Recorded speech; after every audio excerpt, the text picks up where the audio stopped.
Good evening. I am YouTube pooper MoBrosStudios, here with another story of mysterious media as the clock ticks down to the anticipated Halloween special.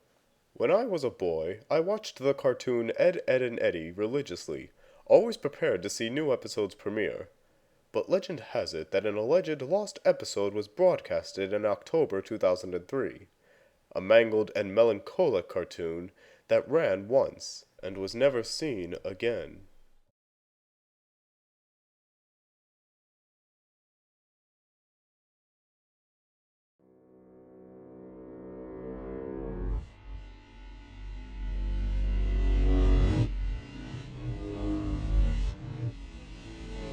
As you may know, the popular show Ed, Edd and Eddy has been running for a long time. However, between October 7th and 21st, 2003, episode 34 was accidentally released 1 week before it was scheduled to. It was also known to some around the office the primary writer had been sick with the flu, and instead of going on to make episode 34, the show was supposed to replay episode 1. At 5 a.m. Eastern, people reported a very disturbing new episode premiering on Cartoon Network. Some children were unfortunate enough to see it. Apparently, the quality of the episode was mediocre when held to the regular standards. Animation was choppy, sound was constricted, and very muffled. Reports of a line running up and down, similar to a crappy VHS tape, were also received. The scenery was described as overwhelmingly dark and depressing without changing props and other background objects. Stormy looking.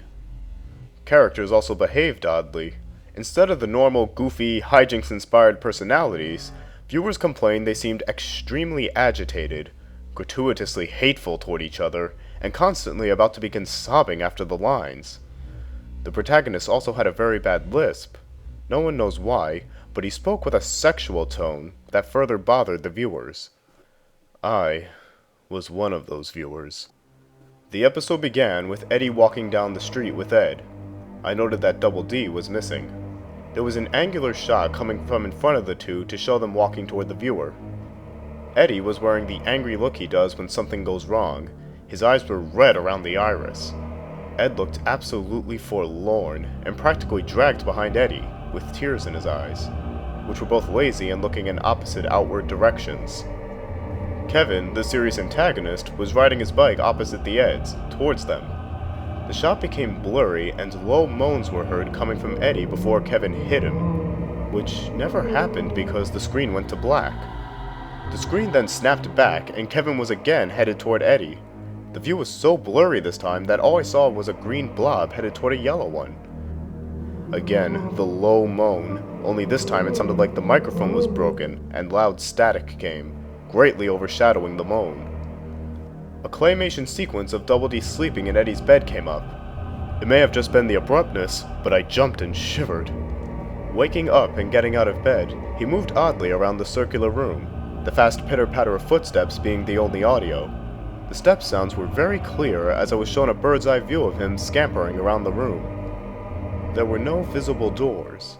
Double D began screeching like a fisher cat as he moved wildly around the cell of a room, faster and faster until the screen began blurring again, the purple room's color swallowing a now orange blur. An extreme close-up of Eddy's front door sat in absolute silence for a maddeningly long time. At least 2 minutes of dead silence, and a door. Next, we see Jimmy and Sarah at a doctor of some sort, probably oral. Jimmy, obstructed in view by a hanging lamp, is crying loudly, with Sarah trying to comfort him in an unusually warm fashion. "It hurts, Sarah. It hurts." Suddenly, the door of the room was smashed open by a new character, a dentist. His face wasn't shown because he was tall enough to be out of the shot. Sarah was escorted out of the room, and Jimmy was shown. His headgear was mangled, the front bent upward, stretching his lip very high, tearing proportions. The front of his gums were trickling blood, and teeth were missing. The disturbing part was that he had lost both arms and legs beforehand, apparently, and sat a paraplegic. I almost cried as I came to the conclusion that the others had beaten him up and bent his headgear. The camera stayed on his mangled face for a few seconds, still as a picture, silent as ever. Commercials came on. We are instantly assaulted with a very hairy Rolf in his darkened shed, fisting the cow repeatedly. The visual loops and gets blurry again as the scene pans out. Naz was then shown reading a magazine on her couch, the quality then perfect. Eddy was then shown alone, without Ed. The quality declined worse than before, and he was still walking, the sun then lightening the mood somewhat as he smiled and began to run. The door from earlier was shown again, and I saw through Eddy's eyes as he reached out and opened it. His house was nice and bright, but a very badly played violin was blaring, the only audio in the scene, as he made his way through the house. Eddy then opened the door to his room. Johnny was then shown under Naz's couch cushion as he crawled out on all fours in a comedic way and popped up behind her, still oblivious. I laughed because someone forgot to draw his eyes and I thought of a mole. Suddenly I stopped laughing as he started swallowing her head. It was still in a cartoonish fashion, of course, but this was different. He and she stayed like that until she started kicking and struggling. Johnny held her like that until she went limp. A zoom in on his face revealed extremely small human eyes. Double D was shown laying on Eddy's floor, no longer in claymation. The camera then showed Eddy's house for the remainder of the episode, and the next program began on the spot.